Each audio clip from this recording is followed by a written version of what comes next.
فالملك رد عليه قال له انا عايزها تبقى قريبة مني، فانا حابب القصر ده يكون تحت القصر بتاعي.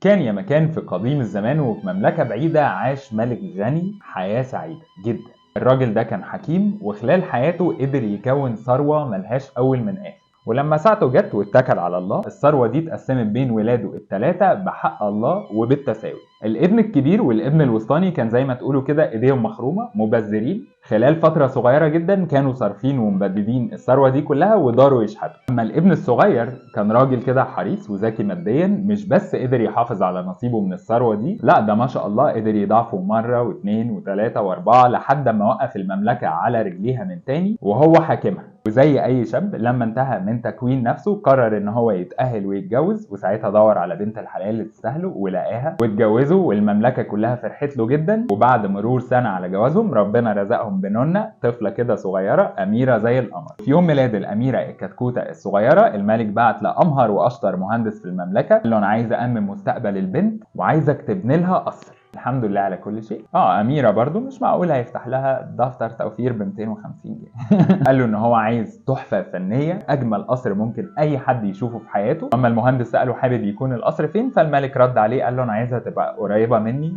طول الوقت، أطل عليها وتطل عليا بسهولة، فأنا حابب القصر ده يكون تحت القصر بتاعي. حضرتك قصدك جنبه؟ تحته بالجنب كده يعني أقل منه تحته حرفيا. الناس الاغنياء دول عليهم شويه حاجات. انت معاك قرشين محيرينك مش عارف تعمل بيهم ايه وهتقرفنا مش عارف لا يا فندم لا ولا حاجه تمام تحته. فات ايام واسابيع وشهور، المهندس كان مقطع نفسه في بناء قصر الاميره بنت الملك، واما جه يوم التسليم نده للملك ونزل عشان يفرجوا على القصر. الملك اول ما شاف القصر انبهر من جماله، شكره جدا على مجهوده وتعبه. المهندس ساعتها فرح جدا من اعجاب الملك بالقصر، قال له العفو يا فندم احنا عنينا للقطوط الصغيره، احنا عندنا كام كتكوته صغيره، فانا من حبي ليها لا بنيت ولا هبني زي القصر ده تاني. الملك قال له انت فعلا ما بنيتش في جمال القصر ده ولا هتبني في جمال القصر ده تاني، وخلص عليه.